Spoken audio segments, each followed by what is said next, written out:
Ladies and gentlemen, I came here for two reasons. One, to tell you a few Cajun stories to make you laugh because I don't believe people laugh enough.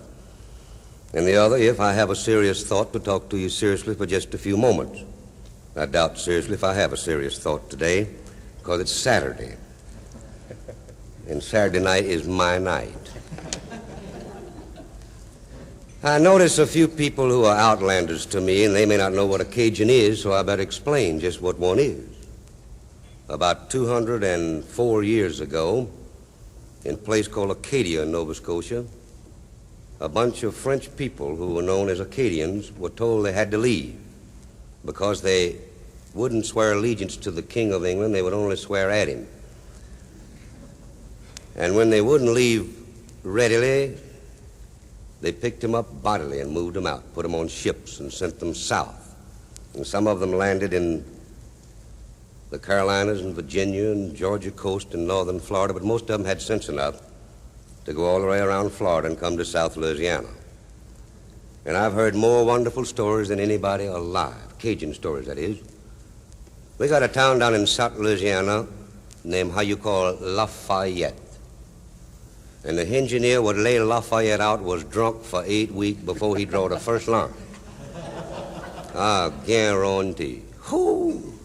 It's the only town in the USA where you can get in your automobile and get lost in one block. And I never will forget the first time I brought myself to Lafayette. I'm so lost I don't know where I'm lost from, and that's bad, you hear? And I come to a crossing road I found out later named the Full Corner. And I pulled my car to a dead still, and I see a little boy standing on the side of the road, and I say, "Son, brought yourself here. I want to ask you something." He said, "What that is?" I said, "Can you tell me where this road on the right hand would took me if I got on that hand?" He said, "Mister, I hate to tell you, but me, I don't know." I said, "How about this road on the left hand? Can you tell that road would took me if I got on that, huh?" He said, "Again, I hate to tell you, but me, I don't know that too, no."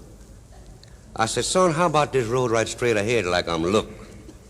Can you tell me where that road would took me if I stayed just like that, huh?" He said, "Broke my heart to tell you this. But me, I don't know that too, no." I said, "Son, I ain't gonna did it, but suppose I turn around and go just like I come from. Can you tell me where that road would took me if I do that, huh?" I was kind of lost my patience, you know. He said, "On the ground is my heart broke in 1,000,000 pieces. It's broke so bad. But me, I don't know that too, no." I said, "Son, you don't know a damn thing." He said, "That's right, but I ain't lost, no."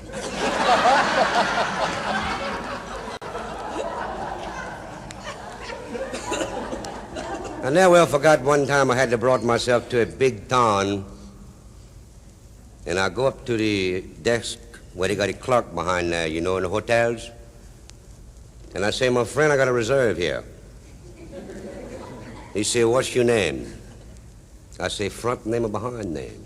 He said, "Both name," and I told him. He said, "How you spell that?" Because he don't understood them good English, you know. And I spell it for him, and I'm so proud because I just learned how to did that, you know. He said, "Let me look on the book." And he got a book, and he thumbed through it real fast. He said, "I don't see your name." I said, "Well, slow yourself down. How you gonna look that fast?"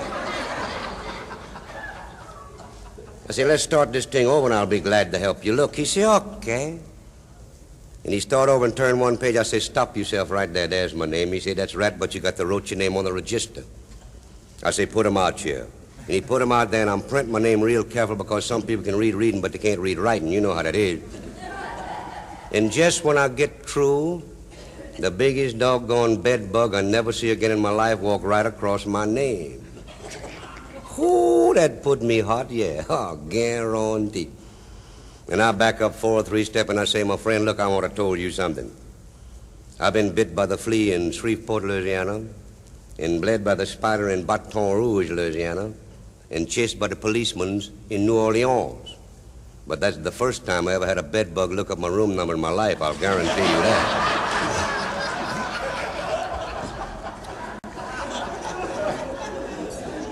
I got a friend what lived down in a little town in South Louisiana named Wren. And one day he brought himself to town. He got a great big package tie on his chest, and I asked him, I said, "What that is you got tie on your chest, huh?" He said, "Dynamite." I said, what in the world do you do with dynamite tie on your chest? He said, you know Emile Boudreaux? I said, oh, yeah, I know that Cajun and good. He said, well, every time I brought myself to town, he'd walk up to me and wham! Hit me on the chest like that and broke every cigar what I got in my pocket. And me, I'm gonna blow his damn hand off, I'll guarantee.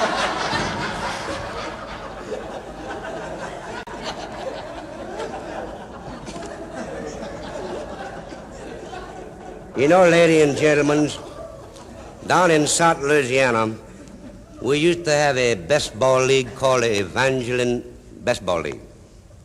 And when they started that league back there in the late 20s and early 30s, it was known as the Hot Pepper League, and that's just what it was. Them Cajuns took that baseball real serious, I'll guarantee. And they would bet their house and their wife and their children on ordinary game. And when they got that thing, how you call a playoff, whoo, my.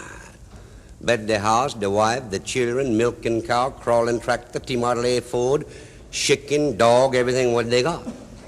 And I never will forget Rain and Lafayette got to play the playoff. And Rain win one game, and Lafayette come right behind, they win one game, tie. And they go to Rain for the third game, and everybody bring their own Coca-Cola bottle just in case they could not get one, you know. And Rain make one run, and Lafayette come right behind, they make one run, tie some more, one game apiece each, one run apiece each. Tight, whoo, man.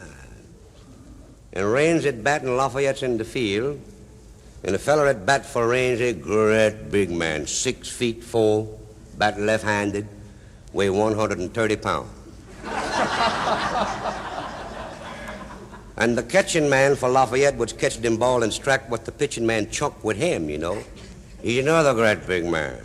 He's 6'5", weigh 135 pounds. And the umpire, you know, the man would call the ball and strike behind the catching man. He weighed 98 pounds, dripping wet with sweat, with 12 bottles of pop with foam on top inside. And the count on this man at bat for Rain is one strike and one ball. Tie some more. Who is tight, you hear? And that old mean pitcher from Lafayette, he don't give a damn him how tight everything. And zoom, he grooved the left-hand corner of that plate, and that little umpire put both hands behind him and back up 4 or 3 step, and he bellowed real loud, 2!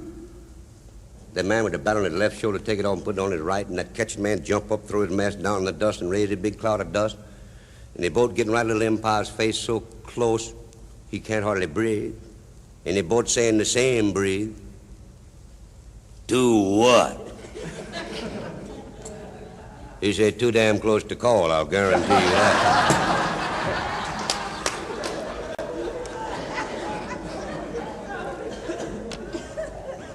And not but a couple of years ago down in South Louisiana, there was a teacher with whole class with her cheering, you know. And she would ask this little boy a question, and that little girl, and that little girl, and this little boy. Then she come to little Tijon, and she say, Tijon, who signed the Declaration of Independence, huh? Tijon stand himself up real careful. Look her right on the eye with both eyes. He said, teacher, me? I don't know. And that ain't all. I don't give a damn, too. She said, I don't like that kind of foolishness, no. You just took yourself home and get your papa to brought himself to school with you tomorrow because I don't like that. He said, okay. The next day he get his papa to brought himself with him to school, and the teacher told the old man, she said, stood in the back of the room and make like you ain't cheer. I'm going to show you just what take place. So she go through the same thing. She asked this little boy and that little girl and that little girl and this little boy. And she come to Tijon, she said, Tijon, who signed the Declaration of Independence, huh? He stand himself up real careful, look her right on the eye, and he said, teacher, it's just like yesterday. Me, I don't know. And that ain't all, I still don't give a damn. She told his papa, she said, take him out in that cloak hall and talk with him because I don't like that kind of foolishness, and talk with him good. So his papa brought him out into the cloak hall, and he said, son, look, you know, your mama don't got much education, no. And me, I ain't got that much. And when you get yourself in trouble, you got to get yourself out the best way you can. Now, if you sign that damn paper, you go in there and told that teacher, you hear?